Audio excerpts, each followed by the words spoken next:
Interviews with business owners and veteran executives who share their wisdom and expertise to help you de-stress, free up time, and make more money. Profits of IT.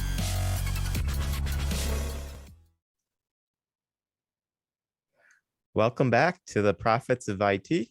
I am Jim Punzenberger, your host, and the creator of the Managed Prospecting System, looking to generate leads and appointments with hyper-personalized outreach. Check out managedprospectingsystem.com. I'm excited to have Jonathan with me today. Jonathan, why don't you introduce yourself and your company, please? Hi, my name is Jonathan Miller. I'm the Vice President of Business Development for a publicly listed fintech company called Shrax. That's actually our ticker symbol. It's SRAX on the NASDAQ Stock Exchange. Cool. And so what's something interesting about yourself outside of work? Outside of work, I have a few different hobbies. I am actually working on getting back in shape. I broke my ankle pretty severely at the end of 2020, and so I've been working to get my health and my strength back. Obviously, I think the last 18 months have showed us that the importance of being healthy and taking care of yourself. And then photography. I'm a big astrophotographer. Love going out in the middle of nowhere and shooting the stars and the Milky Way. Uh-huh. And So you have a telescope with the camera hooked up to it and all that fun stuff? not that in depth. I'm not into deep space yet. More of the Milky Way shot. So I use like Okay. a shorter, wider lens to capture those. It's mainly having a good low light lens. But deep space photography is something I would like to get into eventually. Cool. That's very interesting.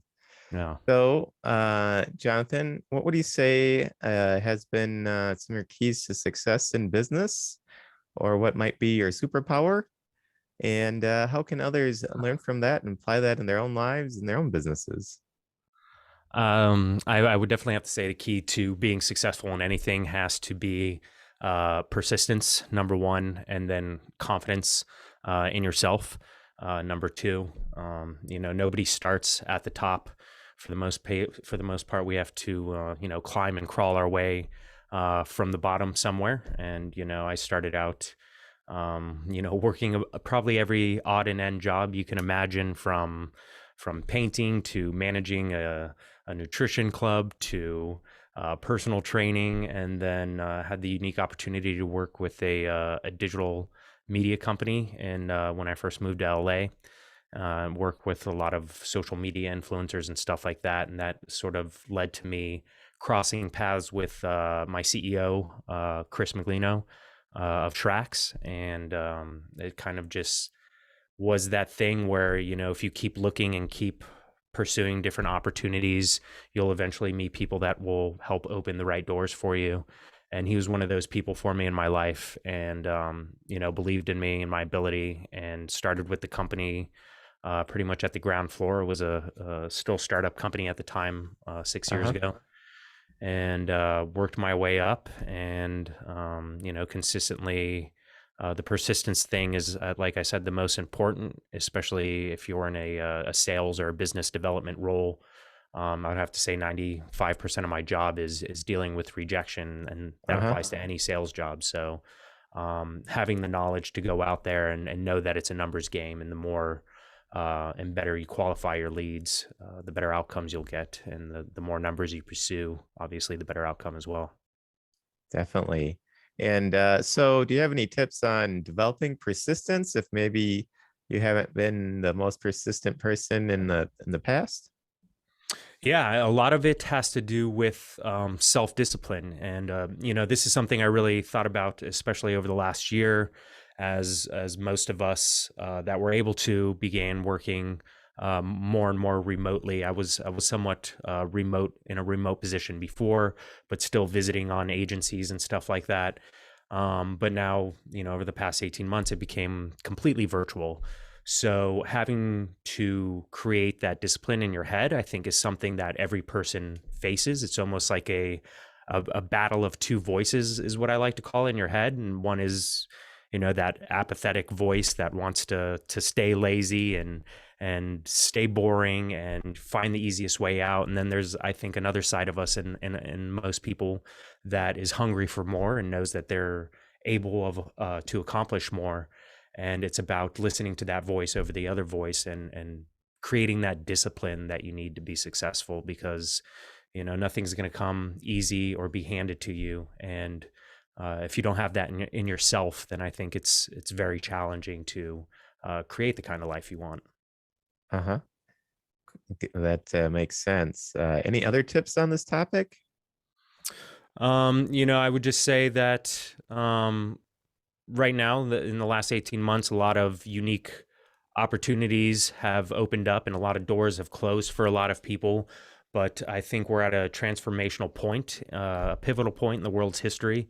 And if we look at technology and we follow where the world of data is going, I think people can begin to, explore different opportunities for themselves that may prove to be more beneficial for them than maybe something they were doing previous to the pandemic. So I think opening your horizons and challenging yourself is very important right now. That makes sense. And any other things that you contribute to your success? I definitely part of the self-development is seeking out different ways to better yourself, your thought process, your discipline, your motivation. I personally have grown up over the last most of my adult life since I was probably like 16. I've listened to, every sort of motivational speaker, from the Deepak Chopras to the Tony Robbins to the Zig Ziglars and Brian Tracy's. There's a lot of good information out there. And right now we are in the digital era. We're in the information revolution. There's no excuse why people can't go out there and learn a new skill or acquire new knowledge. It's literally at our fingertips. It's how we discipline our time and our desire to learn new things that is the only limit to what we can achieve. Definitely that. So essentially, it's a matter of us just doing it, using, seeking resources and utilizing resources. Absolutely. I'm sure when you started the podcast, it's like you had to, learn about what you were doing, the audio connections, the video connections, the background, the lighting, Yes. all that requires a degree of learning and competence. And if you're like myself, you probably taught yourself all that. Yes. I just started doing it and learning, studying, using the internet as a resource to figure it out. And I just started doing it. And that's the second biggest thing is the action. It's one thing to have the knowledge or the experience, but if you never put anything to action, then you'll never know what the outcome could be. Definitely. So any other tips before we wrap up here? No, I would just say that continue looking at different trends of what's going on in the world. Being in the digital space myself, that's a sector that is going to continue to expand. Data technology and infrastructure around that. So just challenge yourself and look at different opportunities, emerging opportunities out there in different markets that could benefit you. Definitely. And so what's a 30-second elevator pitch on tracks? Who's a great client for you guys, and why should they be doing business with you? So for us, we work with over 200 public companies. At our core, when we first became public, we were a digital marketing and data management technology company who's now primarily focused on our investor data vertical. So we work with over 250 public companies who use us for our SaaS platform, which enables them to understand who their shareholders are and communicate with those shareholders, as well as attend investor conferences and things like that. Basically, create a digital amplification behind their story, which a lot of small and startup companies really don't have.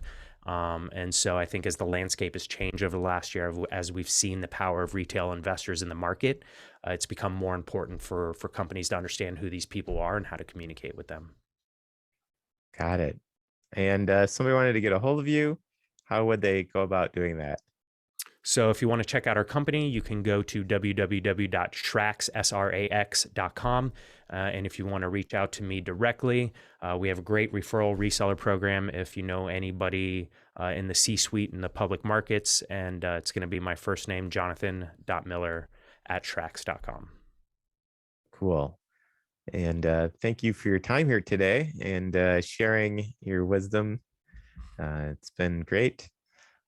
So until next time on here, just thanks again. Thank you. And I am Jim Punzenberger, the host and founder of Neutron Solutions. Until next time, we'll see you then. Bye for now. Thanks, Jim. Thank you for tuning in to the Profits of IT. Please smash that like button, subscribe, and share.